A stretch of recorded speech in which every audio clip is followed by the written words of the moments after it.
What if the 2027 Ferrari seat is already being circled? By Oscar Piastri? That's the spark flying around the paddock right now. A Swiss newspaper claims the championship-leading Aussie has his eye on Maranello.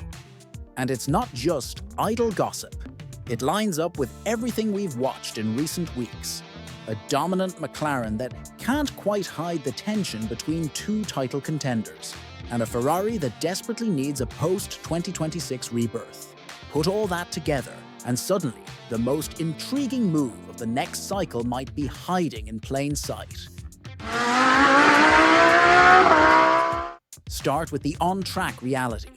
McLaren just clinched back-to-back Constructors titles in Singapore, and they did it on a weekend that perfectly captured the contradiction of their season: speed to burn, and sparks behind the garage doors. George Russell took the win for Mercedes, Max Verstappen was second, and Lando Norris edged Oscar Piastri for third after a first-lap flashpoint that left Piastri fuming on the radio. The stewards and McLaren called it hard racing, but the championship picture nudged tighter. Piastri's lead over Norris shrank to 22 points, with Verstappen looming in third. It wasn't a disaster for Oscar. It was a reminder: every point matters, and every teammate tap writes a headline. That tap matters because of the pattern. Across the season, we've seen the kind of gray area moments that fuel a rivalry. Strategy calls that cut both ways, pit sequences that felt uneven, and a live-wire first lap in Singapore, where Norris clipped Verstappen and then his own teammate to claim the inside line. Piastri's radio.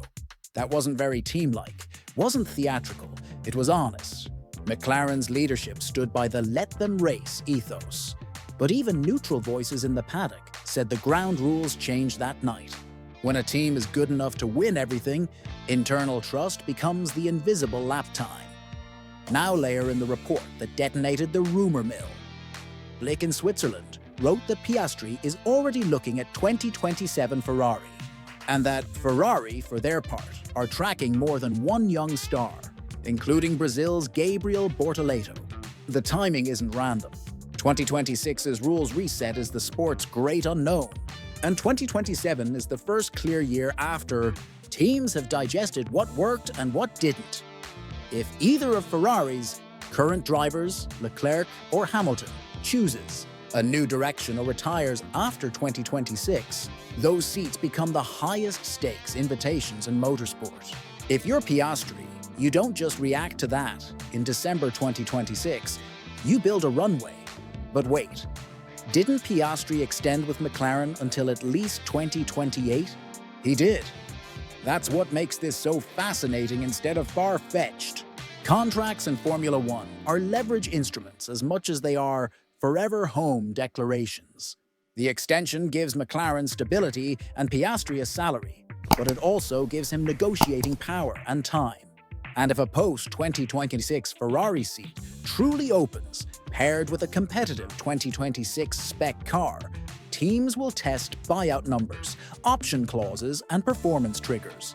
We've seen it before.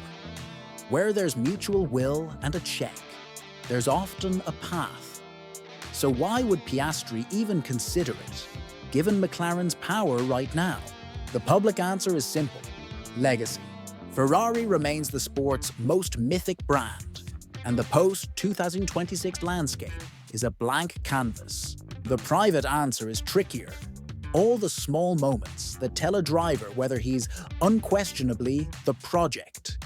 Singapore's lap 1 skirmish, Monza's swap instruction debate, Hungary's strategic divergence, none of these alone define a relationship. Together they can seed doubts. If you're leading a championship and still asking mid-race, are we cool with Lando just barging me out of the way? You've already admitted the existence of a line. No driver forgets that. On the Ferrari side, the case builds from necessity. This has been an up and down year, too often heavy on almost. The SF25 hasn't produced a sustained title push, execution has wobbled, and by Singapore, they were a clear step behind McLaren. The prize after 2026 isn't just a faster car, it's a reset of identity. Ferrari needs a spear tip for the next era. someone who can live with the pressure of the red suit, extract points when the car isn't singing, and convert when it is. That's Piastri's entire brand. Unflappable, mechanically neat, fast in qualifying, and relentless in race trim. He's won big this season, he's usually clean in traffic, and he's already comfortable carrying a factory's expectations.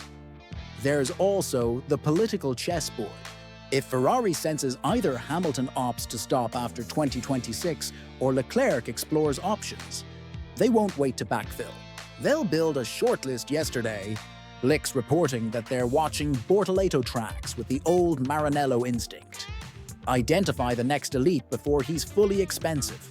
Bortoleto's rookie flashes at Sauber, the Audi runway, the Alonso mentorship. Those are real assets.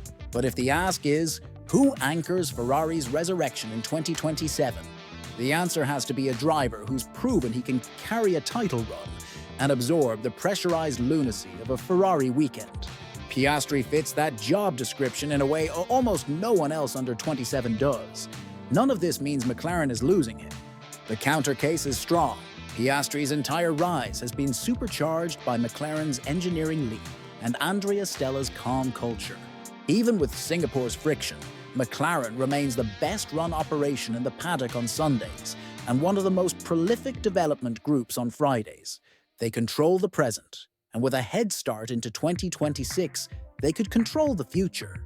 If the 2026 McLaren produces, the smartest move for Piastri may simply be stay put, win more, define an era that's orange, not red. But Ferrari's pull is Ferrari's pull.